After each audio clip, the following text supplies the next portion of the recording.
Hello, and welcome to Day by Day True Crime Stories, the podcast where we explore a different crime or justice milestone from this day in history. I'm your host, Kona Gallagher, and today is June 18th. On this day in 2018, 20-year-old rising rap star José Dwayne Onfroy, known professionally as XXXTentacion, was shot and killed during a robbery outside of a motorsports dealership in Deerfield Beach, Florida.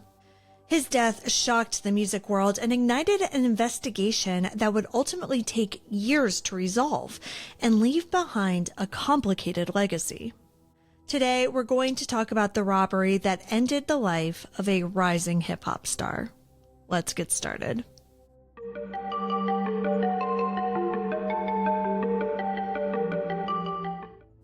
José Onfroy was born in Plantation, Florida in 1998.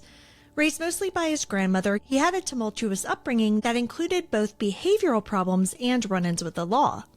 But it was through music that he found his voice, and a massive audience.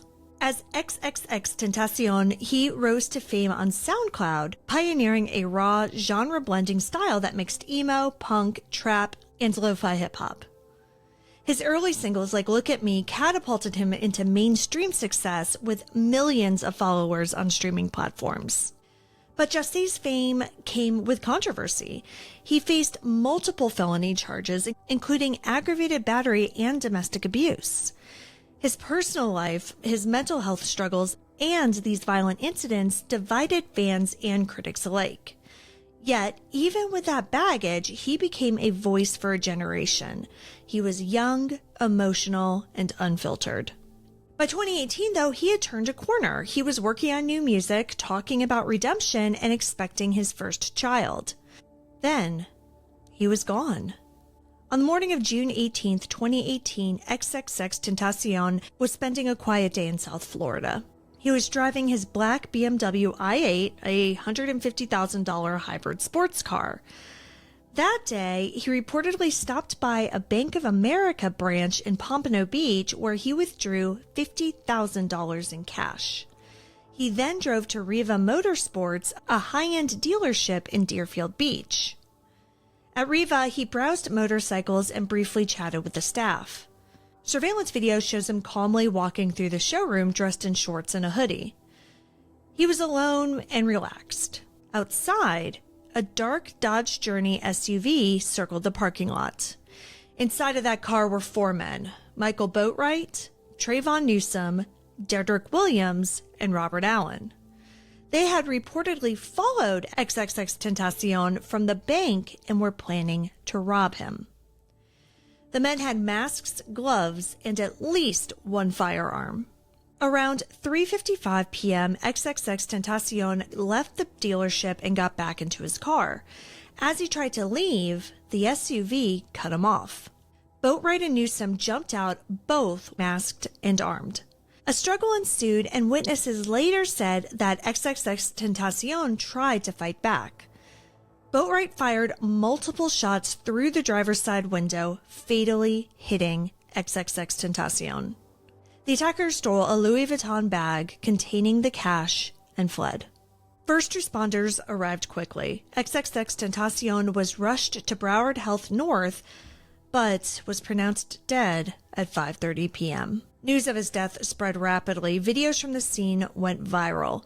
Fans mourned online and gathered outside of the hospital.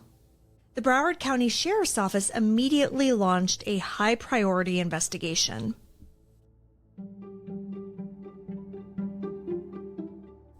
Surveillance footage captured the Dodge Journey and the suspects inside Riva Motorsports. Dedrick Williams was identified first. He had been inside the dealership wearing orange sandals that were later seen in social media posts.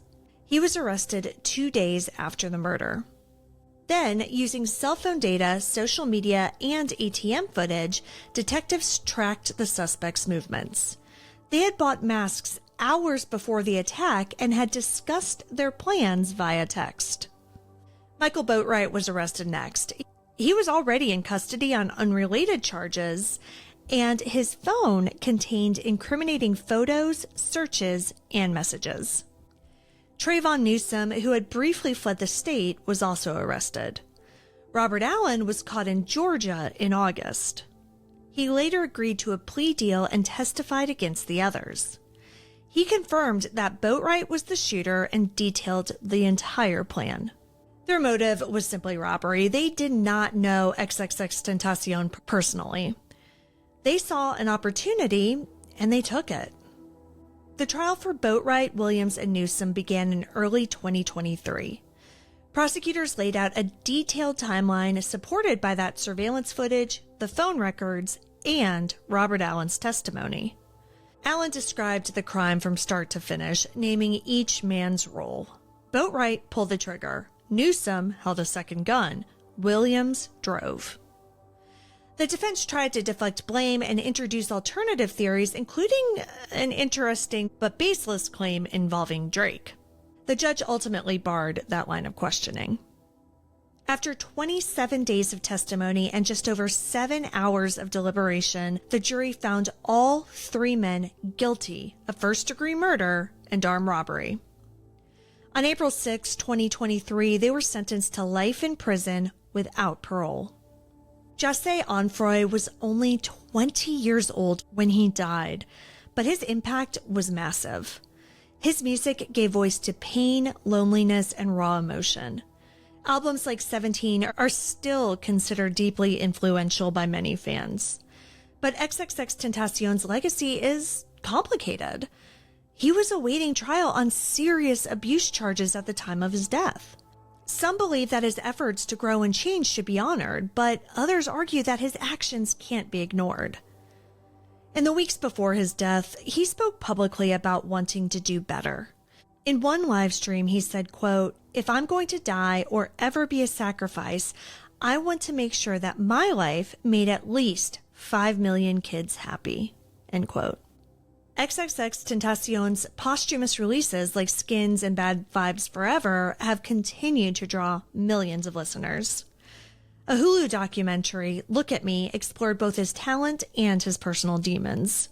His son, Gekume, was born in January 2019. He will grow up knowing his father only through his loved one's memories and his music.